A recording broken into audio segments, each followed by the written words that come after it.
Injuries due to firecrackers have breached the 100 mark ahead of New Year revelries.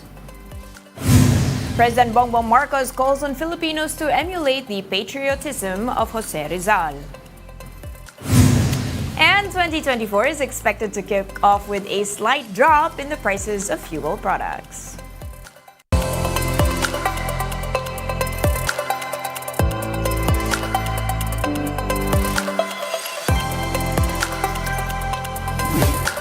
Focused and fearless, here's a roundup of the stories we are watching now. I'm Dani Laurel. We begin the newscast with updates on the situation of hospitals in the metro ahead of the new year. We have with us JC Cosico reporting to us live from East Ave in Quezon City. JC, good afternoon. Kamusta naman dyan? How many fireworks-related injuries na ba? I reported just now 100. Is there any updates on that? Yes, Danny, firework injuries in the country have climbed to 107 after 11 new cases were logged overnight. Now, among these new cases included a 7th case of amputation involving a 19-year-old male from Region 2 after he lit Plapla. Now, apart from Plapla, among the other firecrackers that led to the most injuries were Boga, 5-Star, Quitis, and Piccolo, among others. Danny. All right, give us the situation now in the hospitals, JC. Do they have the capacity to deal with this? Is it crowded or kaya ba nila? Because now it's in code white. Yes, Danny, that's right. Currently, hospitals are under code white alert status. Now, this will be up until January 4. Now, this means that the hospitals should be prepared for possible mass casualties. Now, here in East Avenue Medical Center, their equipment for possible operations are on standby, as well as their manpower for the expected influx of patients on New Year's Eve. Danny.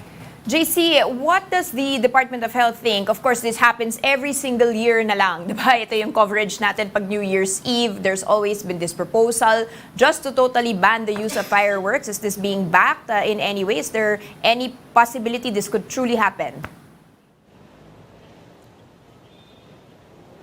Danny, according to Health Chief Ted Herbosa, he is not keen on the total ban of firecrackers. He says there are ordinances, may mga LGs naman na nagpapatupad ng kanilang mga ordinansa doon nga sa paggamit nga ng mga paputok.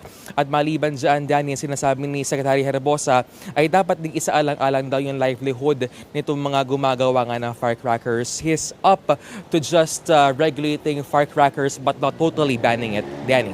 All right, and finally, JC, what is the situation with the Department of Health? Will they be inspecting the hospitals again tomorrow to recalibrate what's going to happen on the ground? Of course, tomorrow is going to be the big day.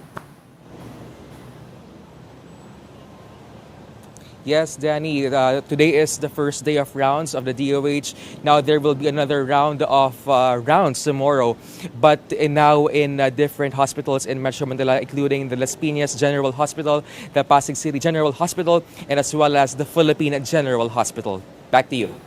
All right, thank you, JC Cosico, reporting to us live from East Avenue. Meantime, authorities continue their crackdown on illegal firecrackers.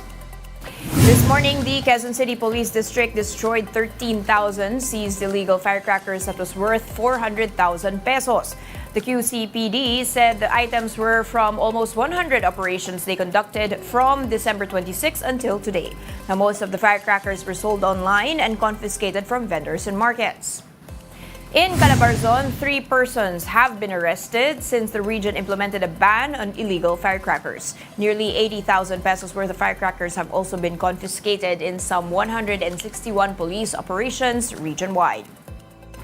Meanwhile, people continue to flock to Bocaue, Bulacan to buy firecrackers in time for the New Year celebrations. The prices of firecrackers currently range from 800 pesos to 30,000 pesos depending on which type.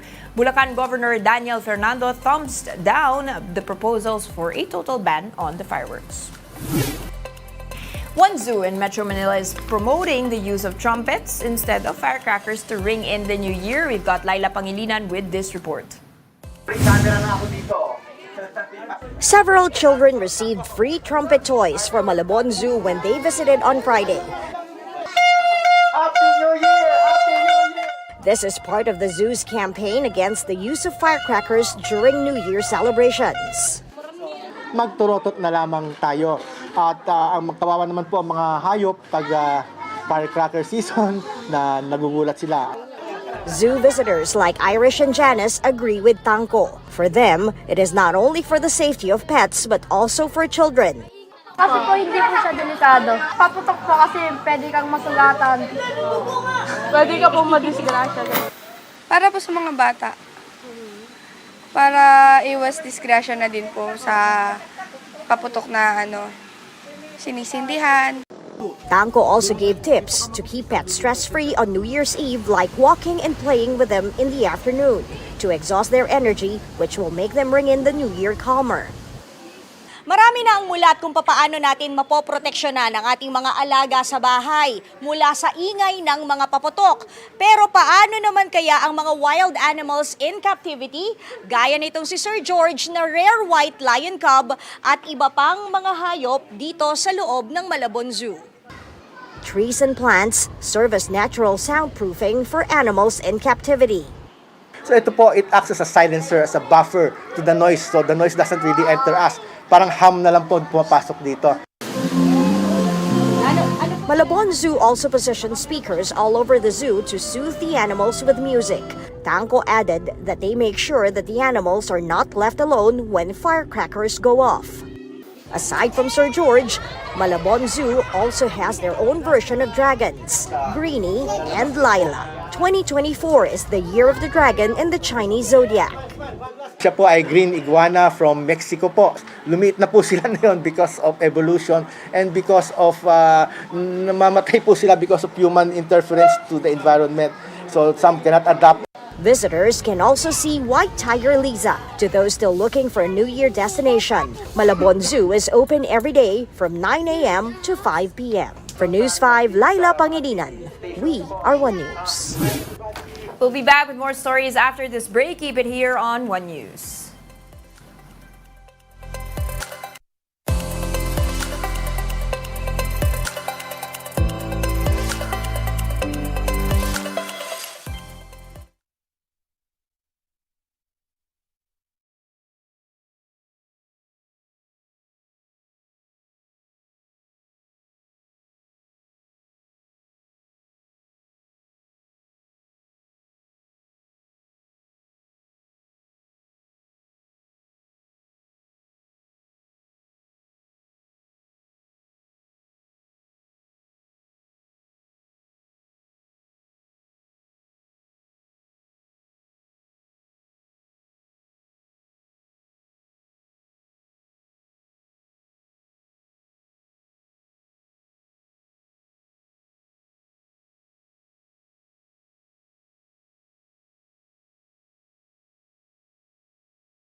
You're still watching One News Now. I'm Dani Laurel. President Bongbong Marcos commemorates the 127th anniversary of Dr. Jose Rizal's martyrdom at the Luneta Park.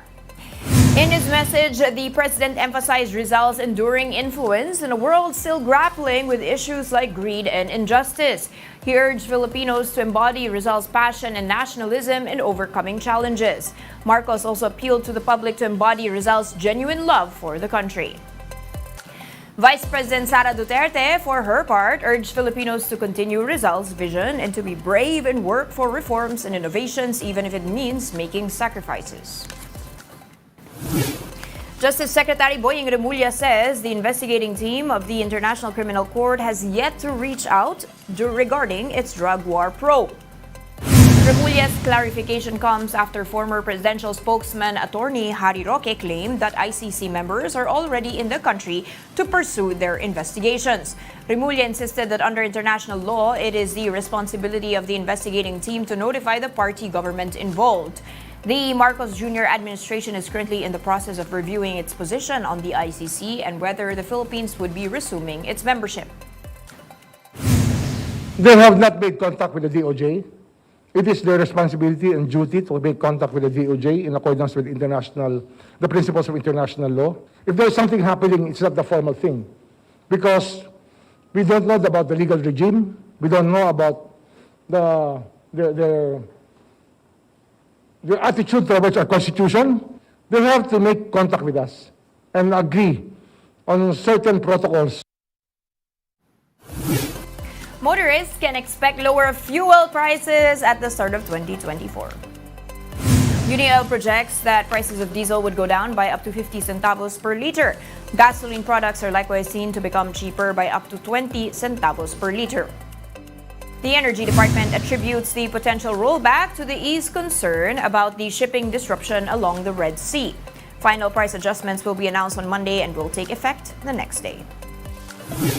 And those are the top stories of the hour. Join us again tomorrow as we monitor the day's biggest stories. I'm Dani Laurel. We are One News.